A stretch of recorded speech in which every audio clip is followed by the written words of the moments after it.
15 दिसंबर 2021 को लखीमपुर हिंसा पर गठित एसआईटी की रिपोर्ट आई है, जो ये बताती है कि तिनसुकिया में हुई वो घटना हादसा या गैर इरादतन की गई हत्या नहीं, बल्कि हथियारों से लैस और एक राय होकर गंभीर साजिश के साथ किए गए हत्या के प्रयास का नतीजा था। इस मामले में मुख्य आरोपी आशीष मिश्रा कोई और नहीं बल्कि केंद्रीय गृह राज्य मंत्री अजय मिश्रा उर्फ टेनी का बेटा है।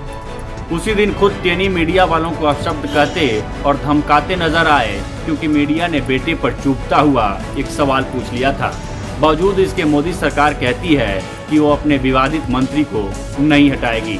सवाल उठता है, आखिर क्यों? ऐसे यही हमारे मीडिया वाले हैं ना, उन्होंने एक निर्दोष आदमी के लिए बनाया।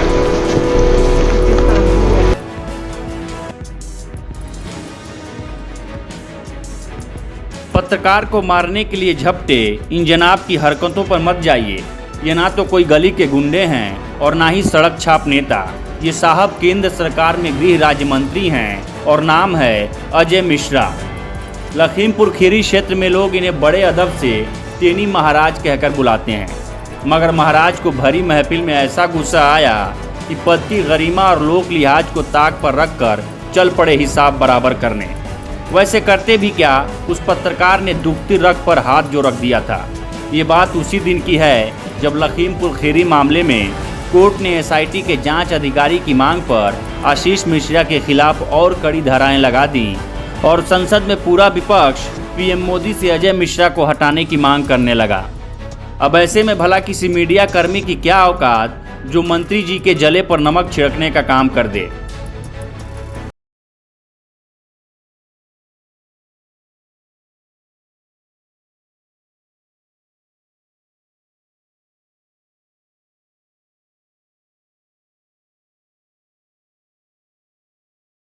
फ्रंट फुट पर आ चुके विपक्ष ने इस घटना का वीडियो वायरल होने के बाद अपने हमले में और धार दे दी। इधर संसद के भीतर राहुल गांधी समेत विपक्षी नेता बीजेपी सरकार को टेनी को हटाने के लिए घेरते नजर आए, तो उधर सड़क के बाहर यूथ कांग्रेस और सपा के कार्यकर्ताओं ने जमकर प्रदर्शन किया। दिल्ली से 500 किलोमीटर दूर लखनऊ में विधानसभा के भीतर भी सपा और कांग्रेस ने जमकर हंगामा किया, मगर बीजेपी ने साफ कह दिया कि ना भाई ना, अपने मंत्री को हम तो नहीं हटाएंगे।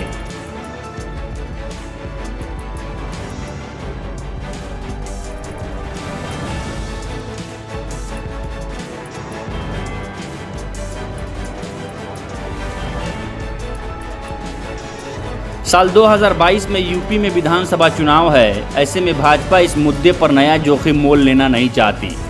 जानकारों का मानना है कि टेनी को बाहर कर भाजपा ब्राह्मणों की नाराजगी का जोखिम नहीं लेना चाहती। यही वजह है कि टेनी को दिल्ली तलब तो किया गया, लेकिन फिलहाल कोई बड़ी कार्रवाई नहीं की गई। ऐसे में सवाल उठता है कि क्या इसका एकमात्र कारण अजय मिश्रा टेनी का ब्राह्मण होना है, जिस प्रमुख वजह से 5 महीने पहले अजय मिश्रा को मंत्रिमंडल में शामिल किया गया था। अब उसी वजह से उन्हें मंत्री पद से हटाने में कठिनाई पैदा हो रही है।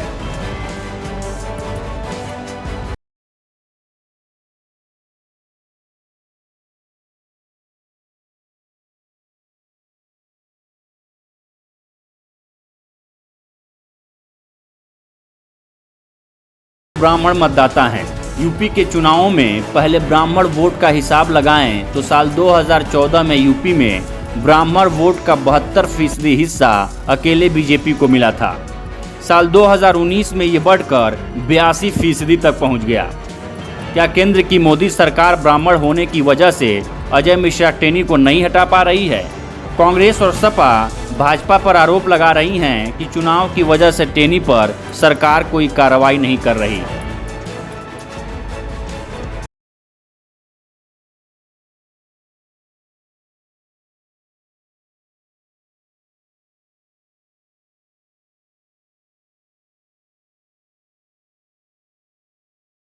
2014 के नतीजे में 77 सीटें ऐसी थीं जहां जीत का अंतर सिर्फ 10,000 वोट रहा।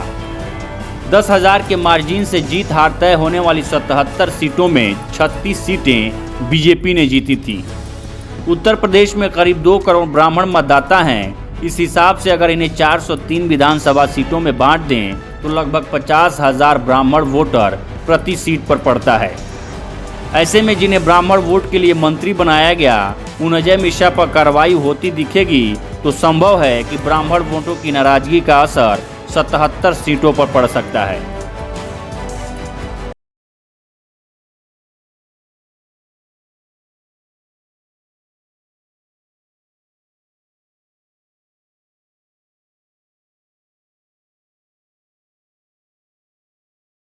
ना करने को लेकर बीजेपी का डर तो समझ में आता है, मगर साथ ही सवाल ये उठता है कि कहीं कार्रवाई ना करने से बीजेपी का वो पढ़ा लिखा वोटर नाराज ना हो जाए। तो मोदी और योगी की जोड़ी को न्यायप्रियता का प्रतीक मानता आ रहा है और कहीं ऐसा हो गया तो बीजेपी को लेने के देने भी पड़ सकते हैं। आप क्या सोचते हैं हमें कमेंट सेक्शन में बताइए और यूपी चुनावों से जुड़ी हर खबर के लिए